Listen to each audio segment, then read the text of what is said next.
It's a shame this day came so early, isn't it? We had a pretty good run in my book, but I think it's time to say goodbye. I'll remember the times I had with you, Riot. Oh yeah, I had a video to make. See you, League!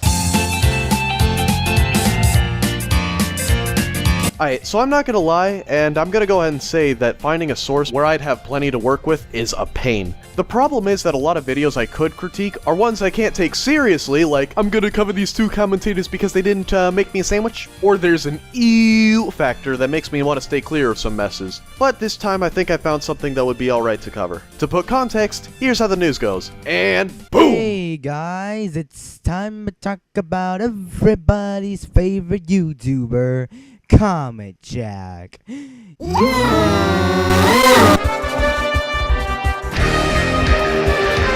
What the fuck? Okay, time out. Now I have questions here, but I think the best question I have to put forward is how we went from the in the beginning that was actually kind of amusing to an intro with bizarrely out of place audio editing. It just sounds like some metal in the Who Wants to Be a Millionaire theme getting mashed together like potatoes. I mean, what? So, here's the deal. I'm going to keep score of both Jack and Mike's points. If a good point is made, they'll get 5 points. If they make a bad point or mess up badly, they will lose 5 points. The one with more points is the better video. Now you may think this is just a simple gimmick to spice up the video, and I'm sure that's what it was intended as, but spoilers, there might be some complications linked to this. Bread. Is Breadwinners really that bad of a show? Does everyone hate breadwinners? No, they don't. We're 4 fucking seconds in, and already you've lost 5 points.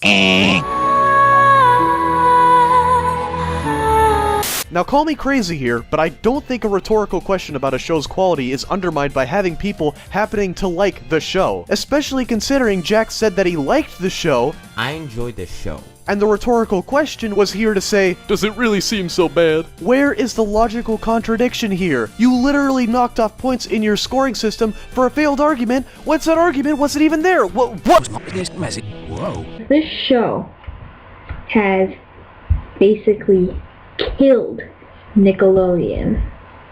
Last I checked, the show got #1 in the rating slot for kids.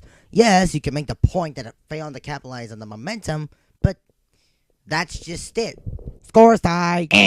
Okay, you're probably wondering what that bizarre cut was. Well, to prove a point, I took out a minor snippet of Jake the Snake from State Farm's interjection and replaced it as a thought experiment. Here's what you missed. So, right off the bat, you say that this show has effectively killed Nickelodeon. Now I'm gonna take a guess here, but if it wasn't for that, you probably wouldn't have noticed if that part was taken out entirely. Restating or paraphrasing what someone said can easily work for a point, such as these situations.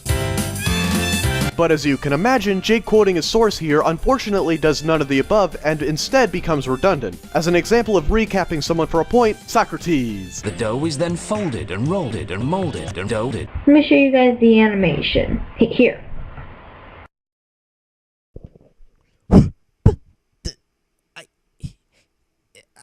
Are you being serious right now? Are you serious? This isn't animation. This is just a picture from the freaking pilot. Listen, I know you regret making those videos, but this is starting to get really sad. Seriously? You're just showing a picture? You're not showing animated footage, just a picture? This is a big reason why the covering multiple degrees with a point system turns out to be a problem. Now to be fair, he doesn't ignore this. See? Even Comet Jack knows that this is just pathetic. But literally the only thing accomplished by saying a point that would have already been made if Jake didn't say anything here would be giving credit to his source doing something right. But the thing is, you can do that while being much more concise. Let me use an example. When TP covered an original source and the degree of commentating done on it for our co-op, he would counter-argue points with the main source that the first degree didn't touch. That's what made TP also talking about meta not repetitive. He found new complaints to make. So with that in mind, Jake didn't end up bringing much new to the table, and his system of going through the video in this matter works against him rather than with him. I still wanted to do a rant on the show even though I've only seen 1 episode. And tell me, are you proud of that? You know, Judging an entire show for one episode? And this here is the biggest problem Mike's video has. He didn't give the show a fair chance. What is the point of this interjection? Okay, earlier it was like, oh, Jake makes a knee-jerk response and then realizes that Jack makes the same point afterwards. This just ends up as tailgating a commentator to the point where instead of agreeing with the first line of coverage, the next commentator just makes the point longer. The funny thing is that in this skip footage, Jake from Snake Farm gets on Jack for not putting much effort into detailing his arguments, and I get that. This is not one of those times. He goes on with the point to counter-argue the Mike Kid. This is not how it works.